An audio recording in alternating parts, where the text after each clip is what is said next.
think if you go into any big project where it's hard, and unless it's going to be really difficult to achieve the goal at the end of the day, be it the prize or whatever, it's not worth going into. If it's going to be really hard and maybe almost put into the impossible bracket, then it's worth going for.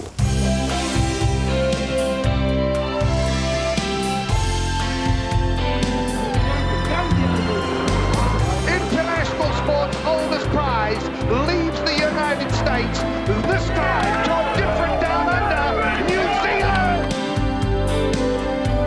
The most wonderful sound I've ever heard in my life. That gun and the finish means we've done the impossible with what the Americans have done.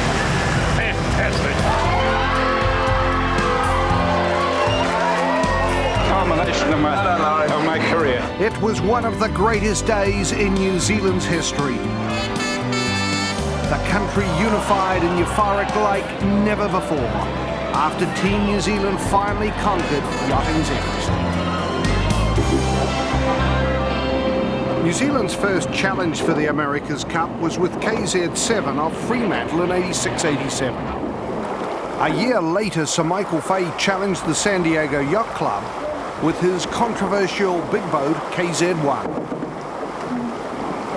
In 1992, NZL 20 carried New Zealand's hopes into the America's Cup, and Peter Blake first became involved in New Zealand's quest of the old mug.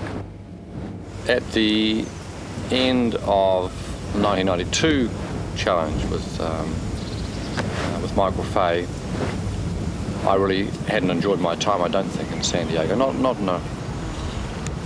the way that I should have. I thought it was we could have done better, but not in the latter stages. The doing better had to be sorted out right at the start of the project. But I also thought the whole thing was a yachting contest. There's nothing more than that. Now people make the America's Cup into some grandiose project that it doesn't need to be made into. So I thought if we approached it the right way, we actually did have a very good chance of winning it. Over the previous 15 years, Peter Blake had established an outstanding reputation winning major ocean races. His style of campaign management and charismatic leadership was the reason he was encouraged to spearhead the Team New Zealand Challenge. Once we'd taken the decision that we should at least give it a good old try, and had gone back to New Zealand and saw that yes, there would be support for it, provided it was properly done and provided it was led by Peter Blake. I think Peter got very enthusiastic, and it was quite a battle for him to take on Pippa and get her to let him spend 75,000 out of the domestic budget. So that's how serious it was. I had a phone call from Alan saying, look, we're approaching the deadline for getting our deposit in, and where are we going to get it from? And of course, there's only one way we were going to get it, and that was for me to part personally. Quite a big call. Luckily, caught me in a good mood. After the decision was made to launch a new challenge for America's Cup 95, Blake and close associates Alan Sefton and Ross Blackman called a meeting of the movers and shakers in New Zealand yachting. We had a meeting, Alan and I and Ross organised a meeting in Auckland and invited quite a few people to that meeting whose opinion we valued. They might be key sailmakers, boat builders, riggers, people in the industry to come along and hear our ideas. And we outlined the way we thought Team New Zealand should put its America's Cup campaign together. What do all you guys think about that? And it was pretty unanimous. That's the way to do it. Reassured the philosophy they had set to win was strongly supported, Blake then faced the key decision of who would skipper the boat. In the end, it came down to Chris Dixon, who had skippered KZ7 in Fremantle, Rod Davis, skipper of New Zealand's 92 Challenger, and Russell Coutts, the world match racing champion. It was unanimous, absolutely unanimous, Russell, because of his personality, his expertise, the way he gets on with people, and the fact that he probably would take it and give it a good hard shake and really get what he wanted out of it. The skipper had to be involved in all the key decisions to do with the boat and the trial program and the sail program. Everything else, he had to know all about it. It had to be his. And so we approached Russell, and after a bit of talking, he came on board. When I got the opportunity to sail for New Zealand, it was in a much bigger role than any other opportunity that was currently available at that stage. It looked as though it was going to be put together in the right way, and it was going to be a bit of fun to do, which I think was important. Bill Koch's America Cube syndicate dominated the 1992 America's Cup, redefining the way to win. Russell Coutts was adamant that Team New Zealand should take a close look at the American successful defence. Bill Koch was a syndicate head that won the thing in 1992, and there was a lot of positive talk about him, a lot of negative talk, so one of us had to go down there and see him and just find out how they put the thing together from his perspective. It was very, very interesting. After the last Cup, he came down and saw me in Florida. We spent about 4 or 5 hours together, and I like his philosophy. The feeling was mutual, and Coutts was soon sharing his enthusiasm for Bill Koch's approach with fellow teammates back in New Zealand. It impressed Coutts so much, actually, and then he impressed it upon us. We were sort of cruising along our good old New Zealand way, and Russell was convinced that the way America 3 did it was correct. The team technology approach. While the team finalised design details, Blake was faced with the daunting task of securing sponsorship from corporate New Zealand. With initial funding in place, there were still some tense moments as critical deadlines approached. Things came to a head a couple of days before the nationality dates came into effect, where everybody had to basically be in the country of residence by the state. So Pete had to come up with some money by the state to ensure that he could keep people like Russell Coutts and Doug Peterson. And this was on a particular Friday. And all of a sudden it came down to that one day where this person said yes or no whether we were going to go ahead or not. And I said, we've got to go ahead, this is ridiculous. And come 5:30 on that Friday night, we were still sitting around the table, still waiting for that telephone call. And I mean, this was 5:30 on a Friday night. We've been working for months and months without pay. And in half an hour, the whole thing was going to, that day, if we didn't get a yes that night, the whole thing was going to fall over. So, and Blake was going to fly back to England, that was the end of it. And finally, about 6:30, the phone rang, and we all tried to pick it up at once, and all desperately quiet while Pete talked to somebody on the phone. And finally, yes, he got this yes. And all of a sudden, we're on. The whole Team New Zealand thing was away, and one phone call late on a Friday night, and all of a sudden we had some money coming. Yes, we were going to get paid. Yes, we could get Russell Coutts and Doug Peterson, and yes, the America's Cup was on. It was a pretty important phone call. Now, with some sponsors' money available, attention moved to the process of designing a winning boat. Based on past experience, the Team New Zealand Brains Trust placed a lot of importance on getting the concept of the boat design right. One of the very early decisions we made was that we did not want to go down the wrong track. So we come back to get the concept right, the style of boat, got to be right, or you're not going to win the America's Cup.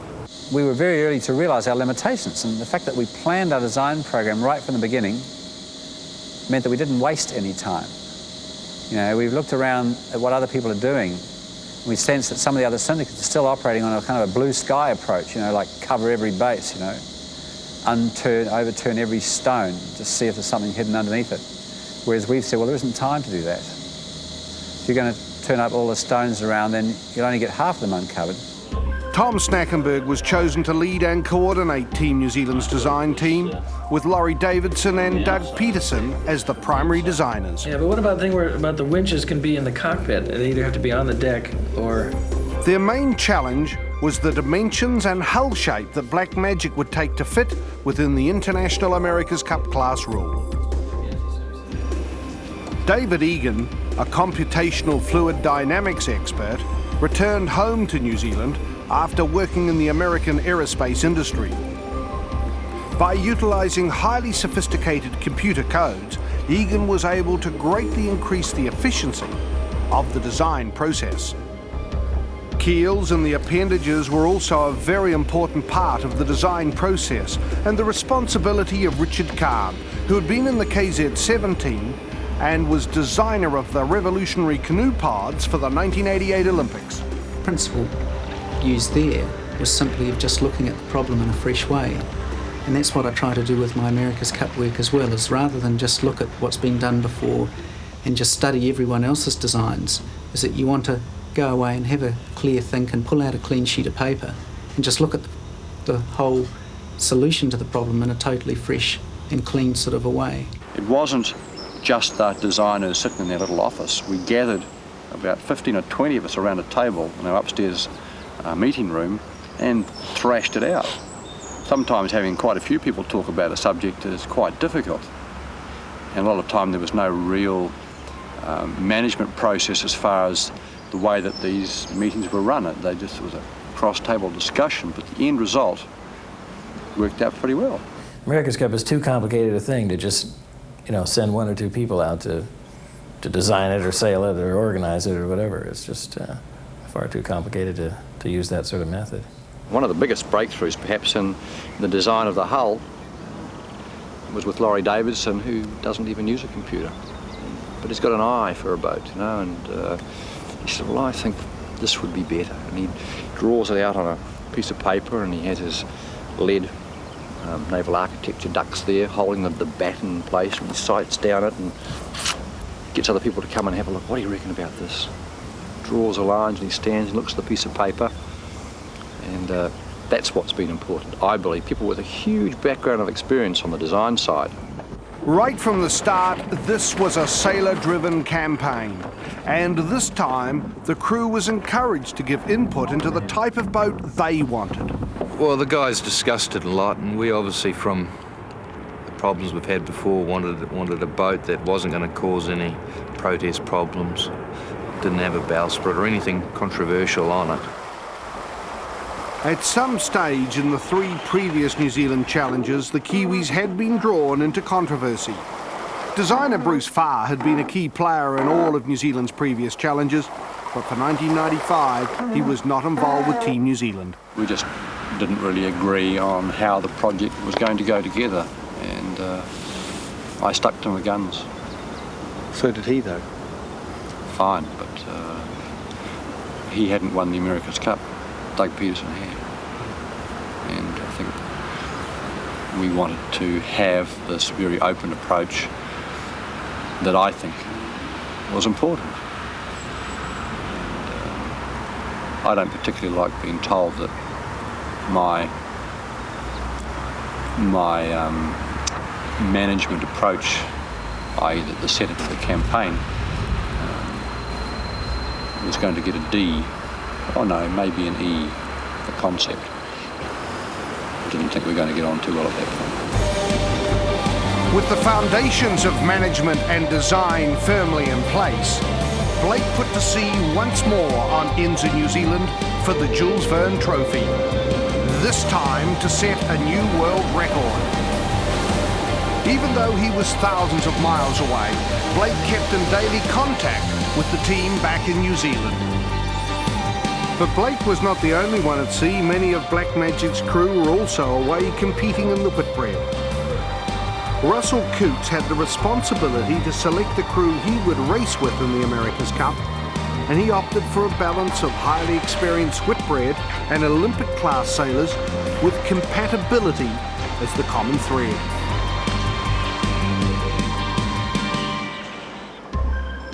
While many of the crew were honing their skills on the high seas, the first of Team New Zealand's 2 new boats was under construction at the McMillan and Wing Boat Yard in Auckland. Built out of high-tech carbon fibre, the boat builders were bringing into life the result of all the planning and experimenting the team had spent months working on. To see these guys in the Lion Nathan building, this beautiful carpeted area, with lumps of timber. There's raw meat and gero and a few others in there.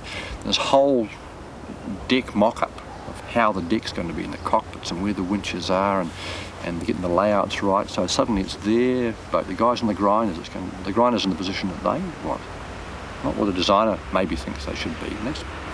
And up here is as important as anything else.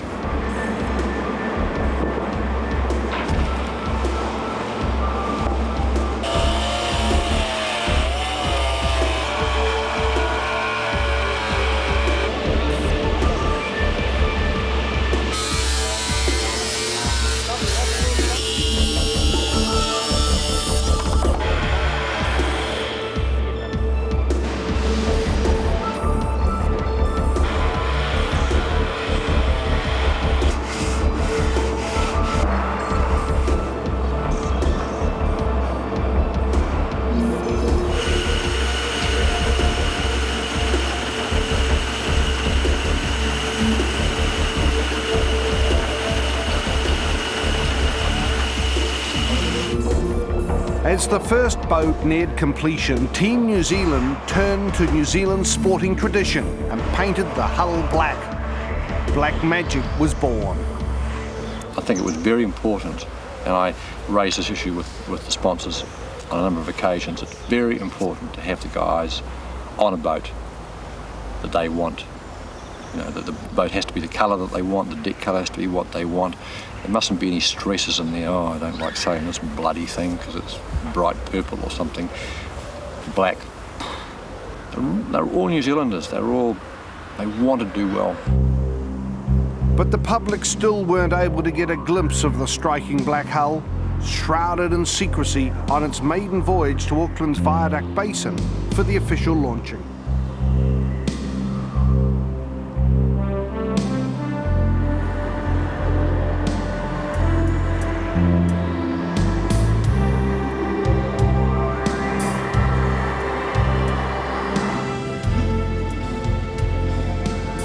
Finally, Black Magic was officially christened. May God bless us, all those who sail.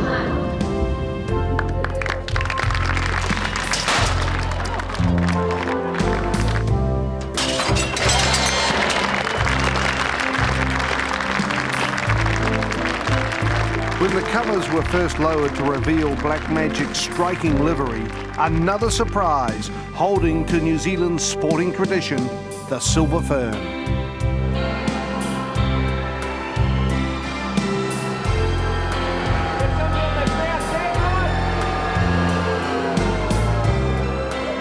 The following day, the team wasted no time in preparing Black Magic for its first sail.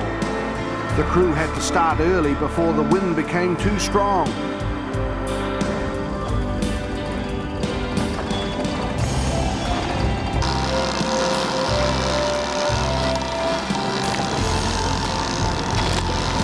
With NZL 20, New Zealand's challenger from the 1992 America's Cup, as a trial horse, Team New Zealand had a valuable yardstick to gauge their performance in the long grind of two-boat testing.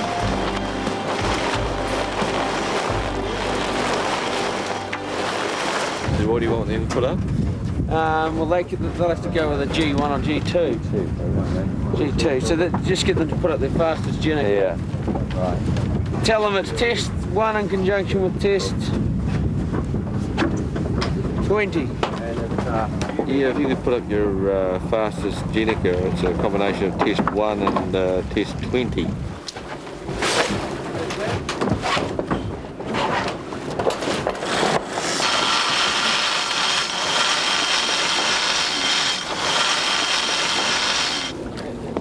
When Black Magic lined up against NZL 20 for the first time, the laser rangefinder was working overtime, measuring the relative gains and losses as the two boats sailed downwind under Jenicas. The huge light-air sails were trimmed with the intensity of an America's Cup race as the old and new squared off. The big question, the relative performance of the two boats. It soon became apparent that Black Magic had a significant speed edge over its predecessor on the downwind legs. The next question was how would they compare when sailing to windward?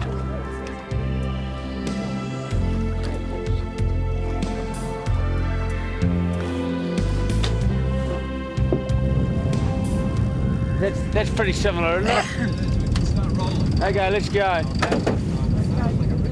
Okay, testing, guys. Any doubts about the new boat's upwind performance were soon erased. Black Magic also had a considerable edge over NZL 20 to windward. After many months of planning and preparation, Blake and his team were delighted with their new boat. As soon as we started sailing against NZL 20, we thought, aha, we actually do have a chance, but we don't know how the rest of the world's gone, so we just won't say anything. We'll in fact have the opposite mode. We're going to the opposite mode of saying it's all right and we've got a few things to do and maybe our first boat isn't as quick as it should be. It was incredibly exciting at the time, and I can remember getting the guys together in the container afterwards and just saying that we must keep the lid on its performance, you know. In actual fact, there were plenty of rumours going around town that 32 was getting beaten up by 20, and that was just fine. There have been a lot of rumours about whether their black beast could actually be a dog, the common term for a sluggish boat. In fact, overseas, it's been nicknamed the Black Labrador.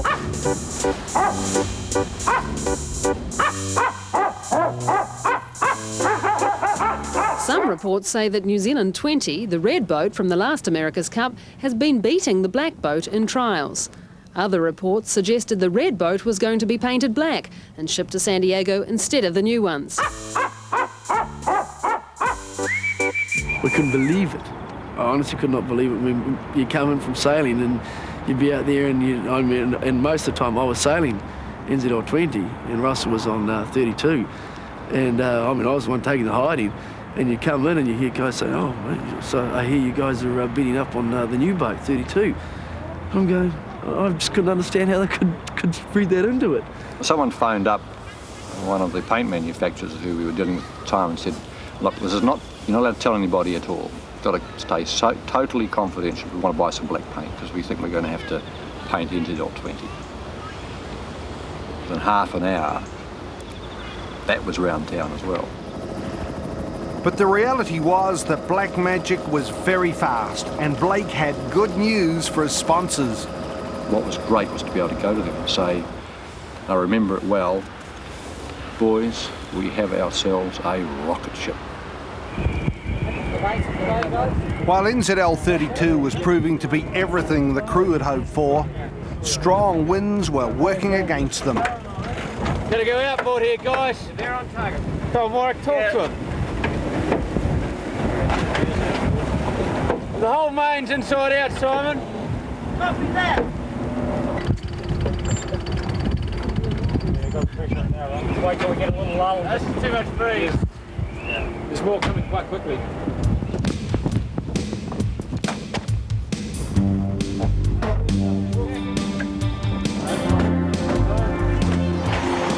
Black Magic was purpose-built for sailing in San Diego's light winds.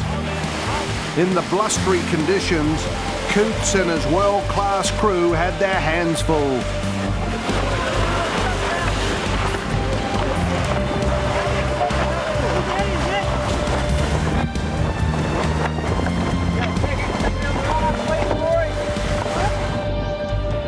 With precious days on the water being lost because the wind was too strong, Black Magic often returned back to the dock early. For Blake and his team, the slow progress was frustrating as day after day was lost to the elements. Gusting 40 by midday. But easing to 30 in hail and rain. Hail and rain?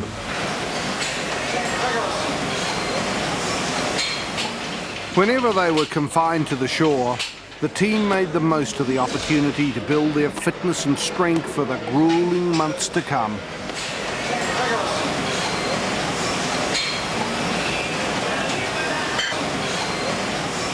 But not everyone was into intensive weight training. Well, Russell has said that as navigator, my physical requirements are to be able to get on and get off without straining myself and not to have a heart attack. So I'm working towards that goal. What Tom Schnackenberg may have lacked in strength, he more than made up for with intellectual agility. The sail designer for Australia 2's historic America's Cup victory, Schnackenberg masterminded the revolutionary wind tunnel as a cost-effective way of testing the all-important sail designs. Well, it's helped us a lot to cover a large number of sails. We've made over 100 sails now, and our actual sail program for full-size sails is only about 20 or 30, and we haven't even started yet. So we'll have several hundred. So to that extent, it helps us an enormous amount compared with the past. We can do all sorts of things that are just little ideas, half of which don't work. In fact, you could say 80% of them don't work. And normally that would be fatal and very, very expensive. But in our case, we can cover a whole range, and it's a great deal of fun. While sail development continued in the wind tunnel and NZL 32 was being put through its paces on the Hauraki Gulf, the second of Team New Zealand's new boats was nearing completion in the boatyard. Designer Laurie Davidson, ever the craftsman, was putting the finishing touches on NZL 38. So if we carve that off, it's a matter of having to put a piece inside to back up whatever carving away that we do. Wouldn't be a very big bit. It's only an aesthetic thing. It's not going to make any difference to the performance of the boat. As soon as construction of NZL 38 was completed, it was sheathed in white plastic and transported to the waterfront to join sister ship NZL 32 for the first time.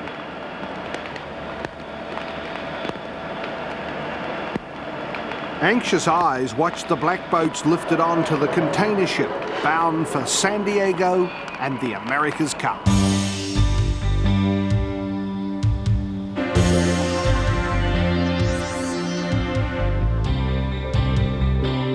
An advance guard from Team New Zealand had travelled to San Diego early to establish their compound and prepare for the two black boats.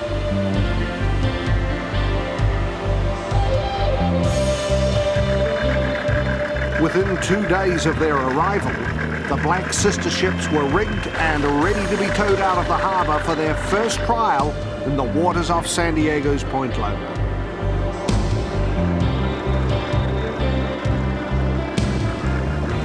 Then skipper Russell Coutts announced what proved to be a masterstroke by inviting the boss to join Team New Zealand's first 16. In the end, I think, and it was Russell's call along with Brad and a few others discussed it, it was a very good call, I think. Not for my expertise as being a main sheet traveller trimmer, because other people can do that. Other people can ride winches as well or better than I'll ride a winch. But it was part of the whole project. So you really had to say what's best for the project, and I think they did it extremely well in that respect. You know, the opportunity to come up to have Peter on board the yacht, at that stage I felt that we were missing that a little bit of a link there. And as soon as he come on board, it made a big difference because he was there, you know, he could see what was going on a daily basis. He could see what was important from the funding point of view. Yeah, he was on the Traveller, and I mean, one of the first things that got changed when we got on the boat, we got a new Traveller, because that never worked very well from day one. There's never a problem finding the money for a new Traveller car.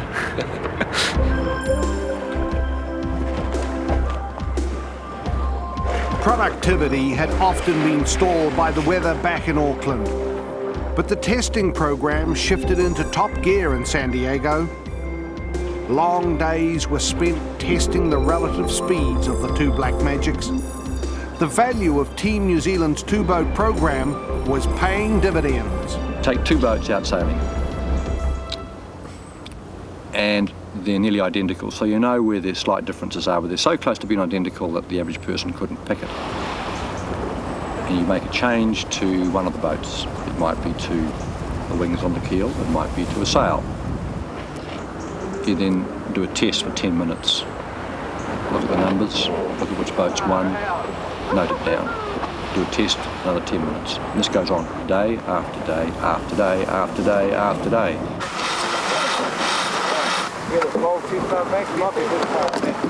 Controls down forward, Wilson.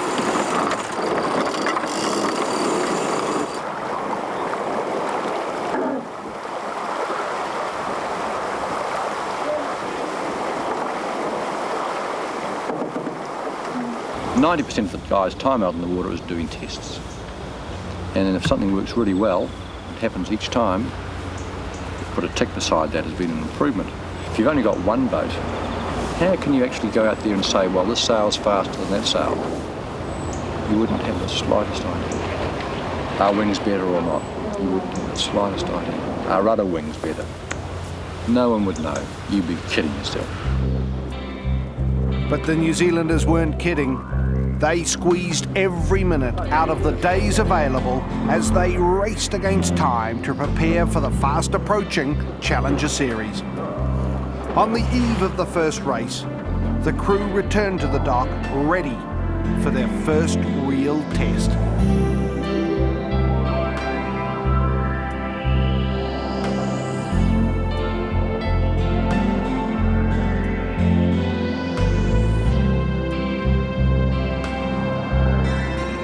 Things being tough now, you ain't seeing nothing. Okay? It's going to get tough mentally and physically. There's going to be some dirt thrown. You stand by for the dirt that's going to be chucked around. And you think, oh no, it will, by the other teams, and we mustn't react. Don't let it worry you. Sometimes you'll feel pretty uptight, grumpy, pissed off. Don't let it worry you. You just got to remember, it's part of the game. I think we should all, me, anyone here, be happy to do any job around here, whether it's vacuuming this floor, whether it's helping tie the covers on the boats, anything at all, making the tea for the guys, going to get into lunches as Phil does, anything at all, it still helps win the America's Cup, doesn't matter what it is. So we mustn't think that we're above or below anything, please. This campaign is not a 9-to-5 situation. It's a win the America's Cup. And I'm not interested in winning the Louis Vuitton Cup. When I say me, I mean us, of course. And not winning the America's Cup. I think it would be very nice, we'd all feel very good about it, but really taking that piece of silver back to New Zealand with everything it's going to mean to New Zealand is what we're after. And everything it's going to mean to all of us. Second really doesn't count. We're about to go up against the best in the world. We do have the ability to beat them all, a whole damn lot of them. So we've come a long way, and I think we have a fantastic team and everybody here. I really do. I wouldn't be saying it otherwise. It's got the right feeling about it. We have the chance to win, and I think we must make the absolute most of it, or we're never going to forgive ourselves. So what we have to do at the end of the day, we have to put a hand in our hearts and say, I gave it my absolute best. Please.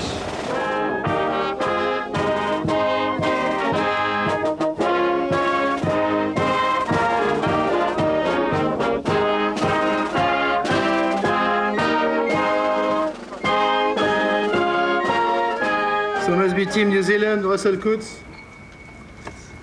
If nothing is wrong, should be A. This is Russell Coutts against Peter Campos.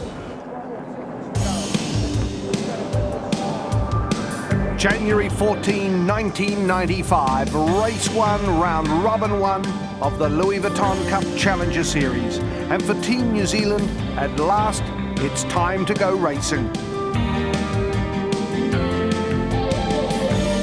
All of their two-boat testing had indicated that their black boats were something special. But it was not until they went racing that they would know for sure. The team had made the decision to start their road to the America's Cup with NZL 38.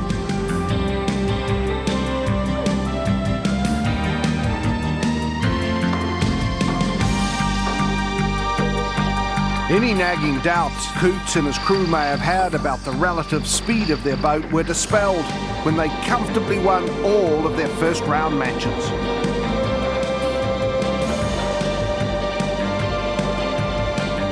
But then, Kiwi ingenuity was under scrutiny as Team New Zealand was under attack. The practice of hoisting Murray Jones up the mast to look for wind was another innovative concept. We were actually doing it in Wellington when we sailed one of those ICC regattas down there against the French. The idea was I was going to go up the top of the mast and have a look around in the 10 minutes prior to the start and figure out which was the best side of the first beat to go up. And yeah, we've just found it worked really well. But other syndicates didn't share the Kiwis' enthusiasm for the practice, and Jones had to defend himself, centre stage in front of the international media. There's a lot of things that, you know, I'm looking at up there, and I can see some wind, but one of the main reasons is honestly mainly the downwind sailing for the battens and the Jenica. I have to clear that. I'm the lightest person on the boat. That's the major reason why I'm spending a lot of time up there. I'm trying to eat as much as I can. John Bertrand's One Australia crew didn't appreciate Jones's laconic Kiwi humour and successfully protested the New Zealanders. Despite the setback, there were signs of a more mature attitude from Team New Zealand towards the jousting ashore that has become part of the America's Cup.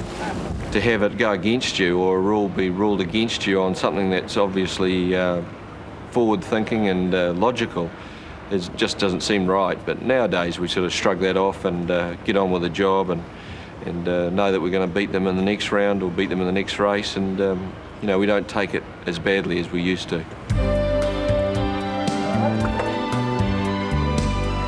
And beating them was exactly what they did. NZL 38 bounced back to continue their domination through the next two rounds.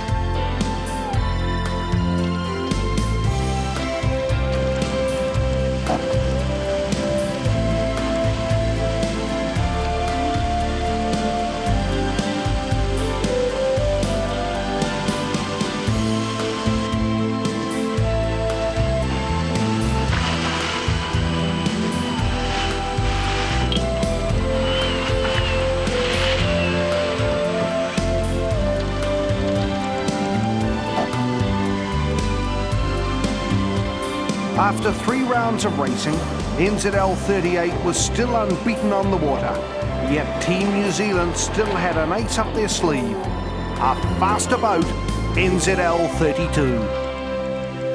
We thought our 38 was going to be just fine and we'd have a run for 1 round. When we got to the end of the round, we thought, well, that's pretty good. We'll let it have our run for another round. And so it went on, and we couldn't believe how far down the track we got with it. I think even before 38 was launched, we knew that 32 was, you know, as far as all the boats that they'd tested, that one had come out really well. And, you know, 38 had her modes, but and had her times and conditions and that, but generally all round 32 was a much, much better boat. And so the group just made that decision, and I think that was a pretty good psychological thing to do, to be able to retire 38 unbeaten and then bring out a new one. It was a pretty, you know, cheeky almost, but that was a good feeling to be able to do that. During a boisterous race in round robin 4 of the Louis Vuitton Challenger Series, Team New Zealand was ringside to the most dramatic incident in the history of the America's Cup.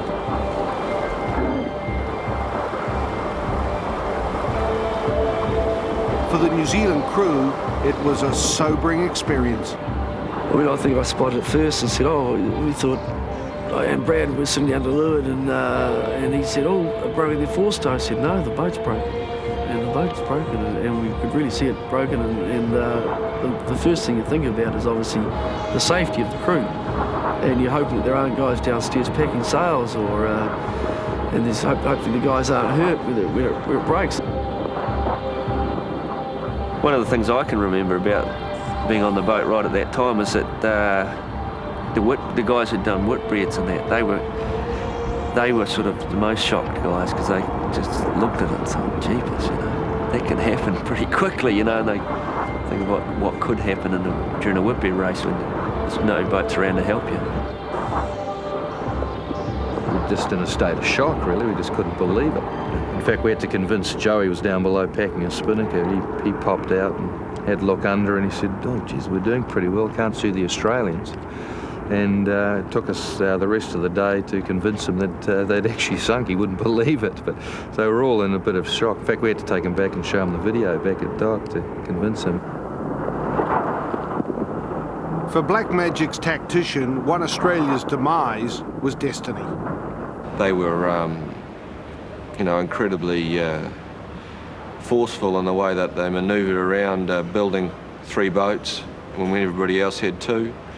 And we were very aggressive against them in those days to make sure that they stuck to the rules, or tried to make them stick to the rules, which they didn't.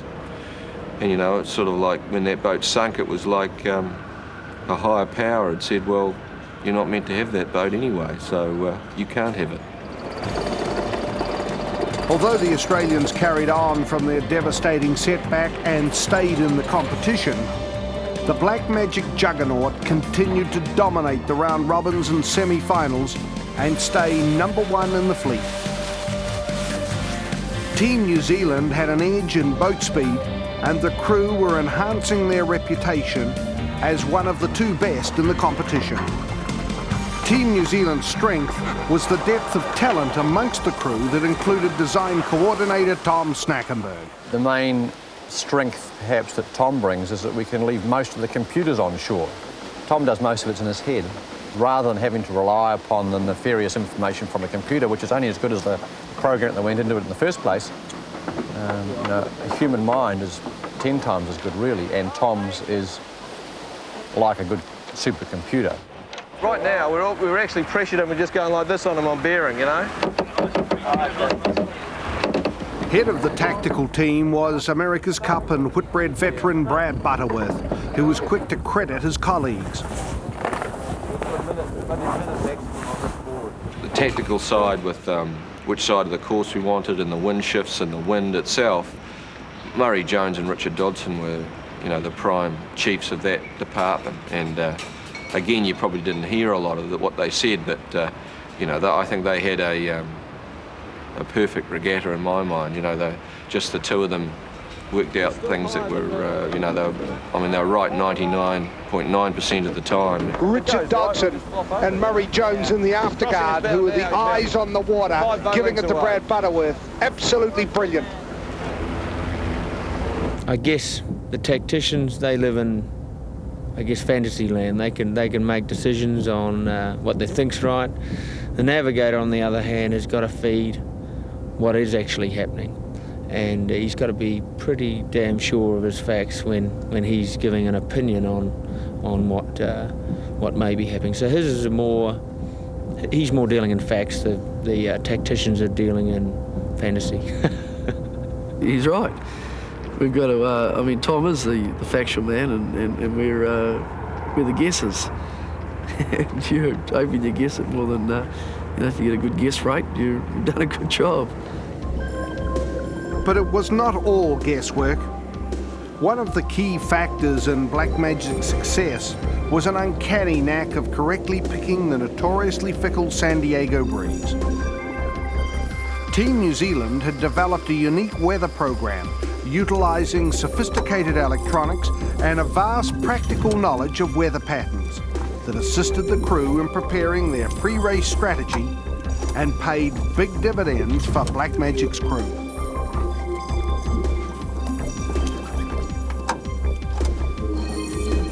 Yeah, Mike, this is Shub. Just lit another one off. 282, 9.8, and that's within a couple of degrees of the instruments, over. They were giving a lot of input on their, they actually used their eyes a lot, and and you had to have really experienced sailors and people that we would trust, that you'd say, okay, Mike Quilter or Shuby or Jamie makes this decision. They say, well, look, the numbers aren't quite showing it right now, but the right-hand side looks to me really favoured. And so you'd have to say, okay, right now, well, we're going to go with that. So quite often they were just calling it from their gut. A combination of that weather information with Bob Rice, who is just a genius, really, and made meteorology, or the weather, the microclimate of weather in San Diego, very understandable by the guys in the team that needed to know. That combination was unbeatable. It was fantastic. Russell just steered the boat, that was it. He worried about boat speed. If we said tack, he'd tack, you know. He just complete 100% trust in what we were doing, and he would just steer the boat and look at the boat speed, the numbers, and that was it. He'd be talking to the main sheet trimmer, Warwick, and Simon, jib trimming, or Scully downwind, and he'd be just worrying about boat speed. And I actually think that was one of the big reasons we were fast and always fast.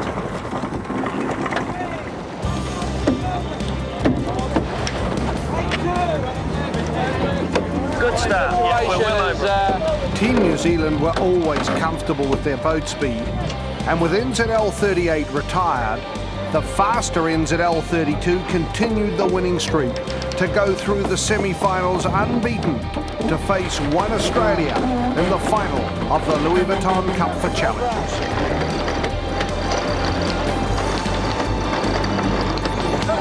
At the time, the victories may have appeared easy, but the crew of Black Magic were often struggling to control the boat as the design team pushed the design envelope in search of another fraction of boat speed. Well, the designers pushed the foils under the water to the limits and past the limits.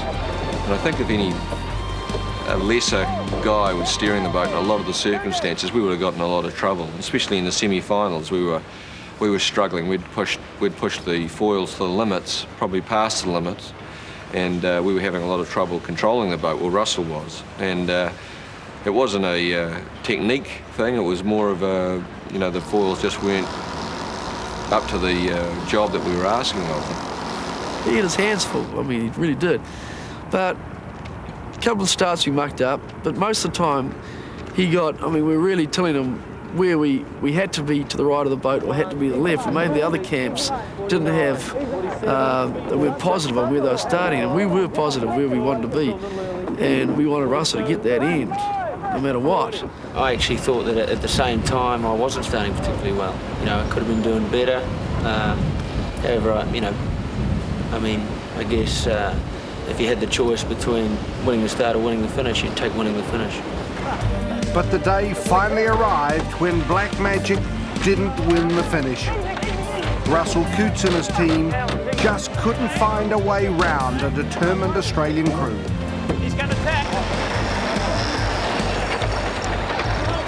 Hold. Coming up. Trim on, I need some power on the pumps. The loss of their first race on the water was a jolt back to reality and a reminder of the previous New Zealand campaigns that had stumbled in the Challenger finals. It had a positive effect on everybody on board, you know. Probably a few of the people that were ashore got a bit weak at the knees at the side of it, but I mean, it took a bit of a load off us because, you know, it'd be nice to have gone through the whole event without losing a race, but in hindsight it was probably great that we lost the race, and it put us into another level. That the next day we went out and raced them, you know, we were totally confident and sure of how we were going to go about it, and I think it made losing that race against the Australians make it easier to beat the Americans in the end. But there was another factor missing on that day, which quickly became a New Zealand phenomenon. The rest of the crew looking for those socks occasionally with a raised eyebrow, but they'll never knock it. Well, the red socks just happened. People gave me a pair of bright red socks for Christmas, and I started wearing these on Black Magic. And when one starts to win, I think, well, I'm a bit loath to change. One gets more and more superstitious the more and more sailing one does at sea. And so I just kept them on, and they were for me and for nobody else, until the day that I wasn't on the boat. It wouldn't make any difference whether I was or wasn't on the boat, I'm sure, but people picked up on it.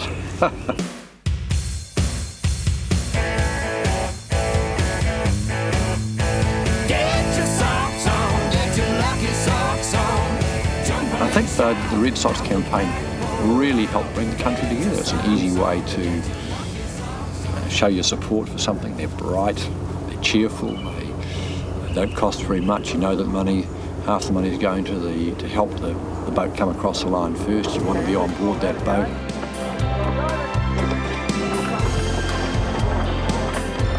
Whatever the reason, Team New Zealand recovered to dominate the last two races of the Challenger finals and win the Louis Vuitton Cup.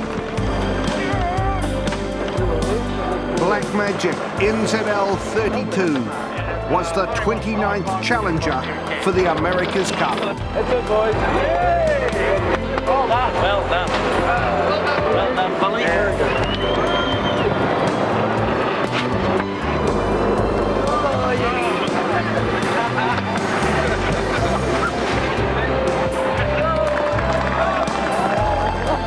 But the Louis Vuitton Cup was not the ultimate prize, instead a stepping stone to the main event, because the New Zealanders had always set their sights on winning the America's Cup.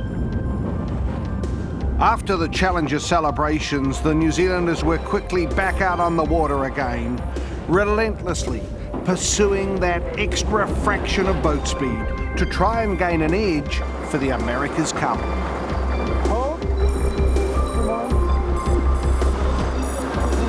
It was during this period of intensive testing that Team New Zealand made their biggest performance gains, particularly in sail development. They had a spinnaker or a gennaker which wasn't performing at all well, and I know Mike Spanek and a couple of others said, look, could they have one of these sails? Because they had some good ideas. They thought what they used last time in the previous America's Cup, and just from their own general sailing experience and looking around at all the opposition, they could make the spinnaker faster. You know, I'll give it a go and see what happens. You know, I don't think anyone's particularly interested. They didn't think it would make much difference. And these guys got to it, and the next day, that sail was the fastest sail we had by miles. Everyone's going, jeepers, creepers. Suddenly we've got this huge leap from being to the mediocre speed down one where suddenly very fast. The development was not limited to the sails. A racy paint job and new wings on Black Magic's keel was a further example of Kiwi ingenuity. Tim and the boys were making them out of plywood and carbon fibre in a traditional boat building way for $500. Because we had to. And suddenly they found, instead of having to wait for machine shops in California to 3 or 4 weeks of work, it's 3 or 4 days. We tried all sorts of different things, and we started to leap ahead. While the Kiwis were making gains, the American defence effort had become embroiled in controversy. Of concern to Team New Zealand, the Americans' war ashore had little impact in the long run. It probably had a little effect in terms of, you know, we knew this was coming and we tried to stop it happening, but I mean, it was going to happen. It was the obvious thing. It was within the rules that they could choose one of 3 boats in the finals of their regatta for the America's Cup, you know, and they went and did it. But, you know, in our team, I thought what was good is that we wanted to race Connor in the final with Kayard and all his team, you know, and we felt that if we didn't race them, we would have been cheated out of, you know, beating them and having nobody say, well, you didn't race the hardest group there was there. And so that was pretty nice for everybody in our group to be wanting to race the best that the States had to offer. Confident with the performance of Black Magic, the New Zealanders had time to analyse the American defender's speed. On paper, we knew we had a considerably faster boat than any of the American syndicates. But of course, you're always sceptical about believing that, particularly with the history New Zealand's had in the past. So we were always working very, very hard to I guess, get better and better and better, believing that the Americans would be better than what our analysis indicated. While cautiously optimistic, the thoroughness of Team New Zealand's preparation meant they assumed nothing.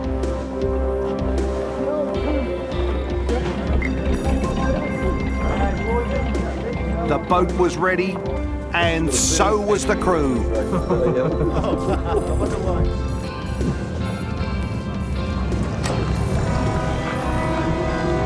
As Black Magic left the dock for the first race of the 29th America's Cup, they soon came face to face with Dennis Connor, the man who stood between them and the America's Cup. When we got into the middle of that into that spectator fleet. You know, the crowd were going crazy in there and everything, and all of a sudden, okay, this is a little different from the last races that we've been doing, and that was a bit of adrenaline buzz. Amongst the enthusiastic spectator fleet, there was marvellous support for Black Magic's crew as they engaged in the cut and thrust pre-start manoeuvring with Team Stars and Stripes. Just don't go over now.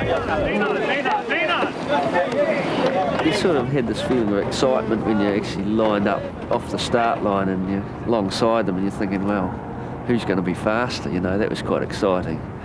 And you're sort of holding your breath, hoping that we were going to be faster. We're coming down to 8, 6, 5, coming up to the start of race 1 of the 29th defence of the America's Cup, and it's Team New Zealand in the windward position, up by the committee boat, down to Lewin ahead. It is Young America out by the pin. When we started, and I thought we got the side we wanted the right of them, and we're just to weather of them, and I thought, oh, well, we're going to be out of here soon because they're going to pinch up underneath us and we're going to be going out, but I thought, well, no problem, we're going to be going the way we wanted to go. And I think that was a bit of a concern to me. We were actually quite high at that stage. Then I looked under the boom, I saw them there, I thought, and then we carried on for 5 minutes. I looked, oh, we go pretty quick here. And I thought, this is nice. This is nice. Turned around to Russ, I said, we're going okay. So here we come. Smack right on top of them. To the first cross of race 1 of America's Cup 95. Wait one. And it is Young America that has made the first move. The Stars and Stripes crew are on port. He'll go now. They're on port. So here goes New Zealand, going through the eye of the wind, and they're tacking right in their fights.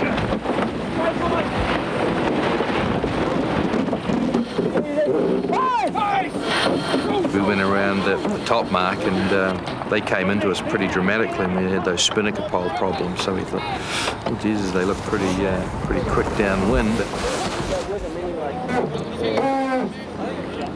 As it turned out, further on through the race, we looked like our speed was pretty even, and so by the end of the day, we felt fairly confident and encouraged. And there's the gun. And Russell Coutts and his team have beaten Team Stars and Stripes aboard Young America in race 1 of the America's Cup.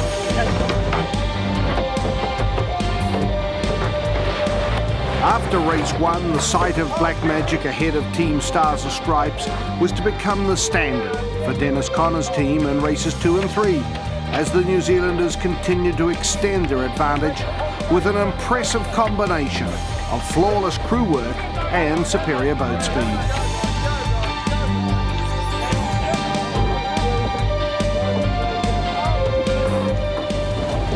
Ferocious tacking duel now. It's a backstreet brawl. Well, Tom, let's 3-0. So coming down to the line. Okay, ready? Diving. So going through the jibe, trying all the way right to the finish. Team New Zealand, NZL 32, gets the gun, and they have beaten Young America for the 3rd successive time. When you're 3 up, it starts getting pretty hard for them. And, you know, we're always confident, but we knew that the worst thing you could do is get confident, because then if you get confident, you don't do that extra boat check, you don't run over the rig as well, you don't look at the sails, you don't keep on talking on how you could do things better and keep on improving. So we never really said, or we tried not to even think that we'd won the event until we'd actually finished. The Americans obviously agreed and came out fighting in race 4 to lead the Kiwis at the first cross. Okay, Team New Zealand behind. Pressure time. But they're behind. Braking left. This is staggering from Team New Zealand. Behind at the first cross, but again that power rips them through. Now what? Yeah, now what? That's a very good call. Now what? So coming down to take the gun in race number 4, Team New Zealand are now just one win away from winning the greatest prize in sailing, international sport's oldest prize, and take the America's Cup from the United States for only the second time in 144 years.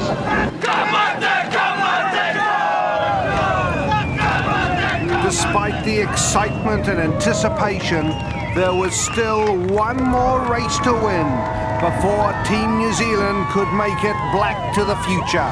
It was really business as usual, and everybody went about their tasks and the boat preparation, so nobody ever allowed themselves any sort of, thinking or feeling that, this is it, this is the day we're going to win the America's Cup, which was a little bit strange, because we were certainly looking pretty strong there.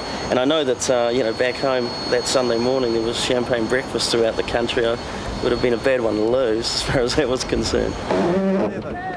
It's going to be a split tack start. It is Black Magic NZL 32 on starboard going to the pin end. Meanwhile, it is Young America coming up to the committee boat, the gun now.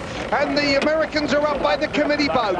They're on port, moving out to the right. Meanwhile, the New Zealanders split tack start on starboard, out to the left.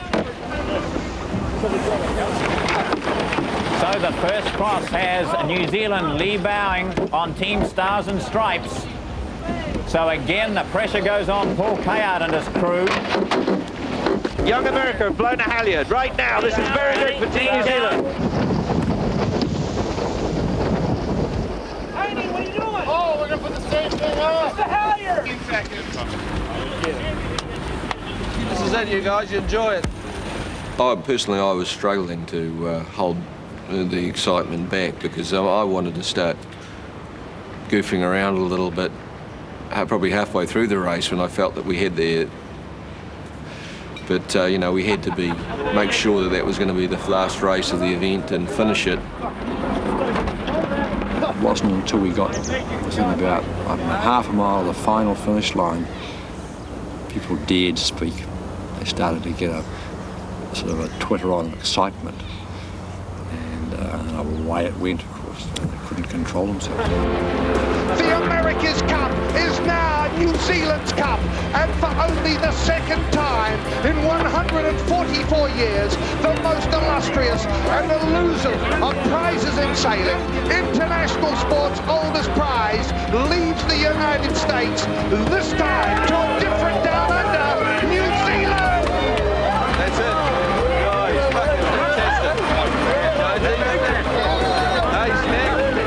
At the end, you could see that we were totally, could let it all out and certainly enjoy the whole moment, And as far as enjoying a regatta, it was most enjoyable right from the very beginning. And those last 5 races were just fantastic for our whole team. We all enjoyed it completely, and just finishing it and pulling outside the boat in San Diego Yacht Club, and that all part of it was a very magical part of our lives.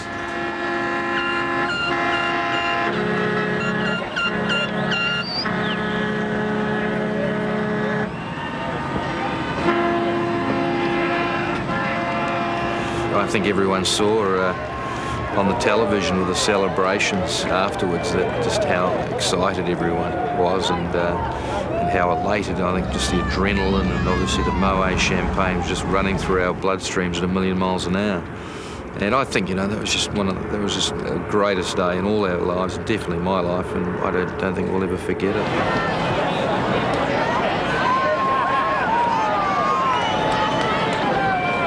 It was good, I can remember looking around at the stage and just looking at the individuals and picking out, some certain things that each of them had contributed just in my own brain, So there we were standing on the dock. There wasn't many of us. It was a small team in America's Cup terms. We hadn't spent a lot of money in America's Cup terms, but as a team we'd made the right decisions, and I think that was a great moment there when you finally realised that we won the thing.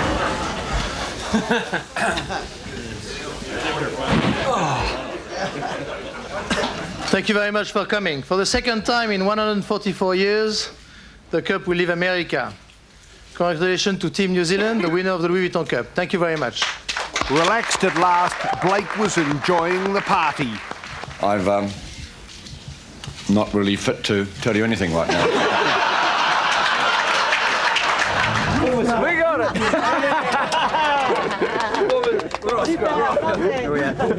Make away. Come on, you big show pony, this way.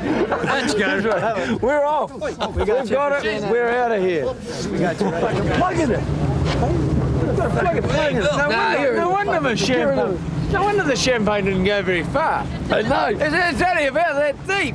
We'll have to make a few modifications. We'll have to get Roy. Hey, Pete.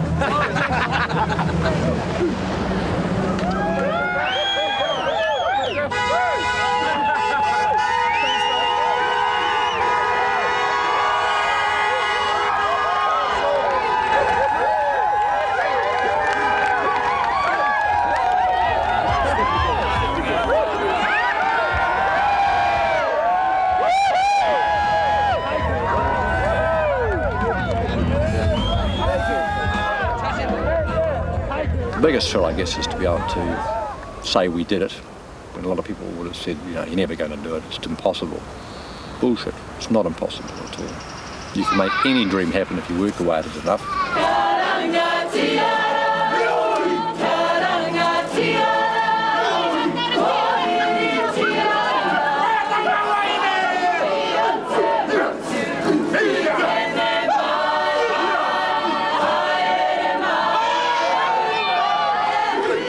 At Los Angeles Airport, Team New Zealand was given a special farewell before boarding a charter flight for the long trip home.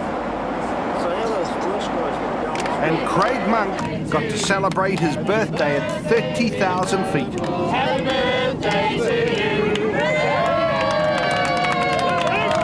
Everybody keeps coming up and telling us, I don't think you have any idea how big it's going to be at home. It's imagined pretty huge. Shout, like a crowd chanting Gandhi, perhaps, maybe bigger.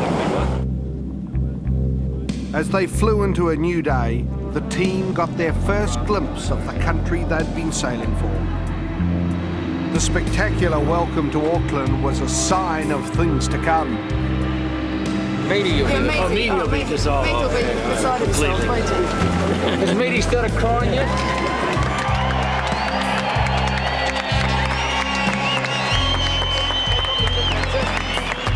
After nearly a decade of trying, finally, the America's Cup was in New Zealand.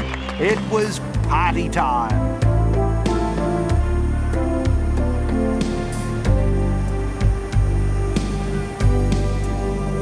For Team New Zealand, the welcome home was a once-in-a-lifetime experience. I'm waving. I'm working with you. You're the worst way. More waves in the Southern Ocean, mate. The big part was actually coming in from the airport on the bus and having the streets lined with all the old people out of rest homes and the schools closing down, all the kids coming out, and it was huge. It was really, I couldn't believe it. Then we got to, I thought, okay, we're going to go up Queen Street. Queen Street's going to be lined, and we're going to get a ticker tape parade. Great. And yet you started off around the corner and you're coming up into Queen Street, all the people, and they're up this side, up the streets, and hanging out of buildings, and I thought, oh, this is huge. Couldn't believe it. And then you're Wellington's the same, and Christchurch, and Dunedin, population I think of 130,000, and 90,000 I believe turned out for the parade. I thought, this is just great. I knew it'd be something special down here.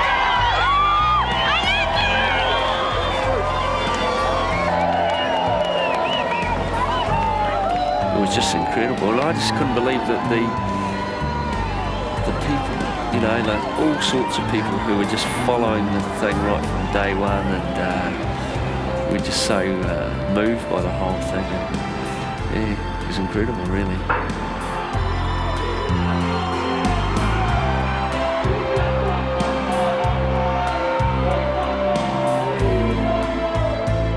It was quite sort of awesome, really. You know, never been sort of subject to that kind of devotion from people. It was very, very humbling.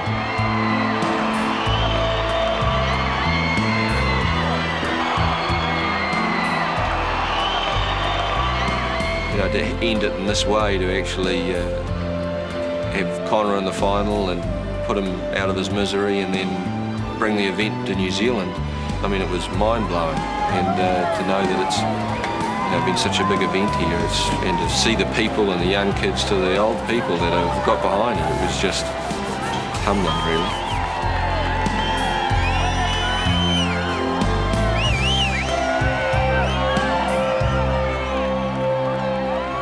We did have country on board, and the boys felt it. They really, really did. So coming home, well, and that's something that no one is ever going to forget. And I would suggest that they're never going to experience it ever again. It was a once-off.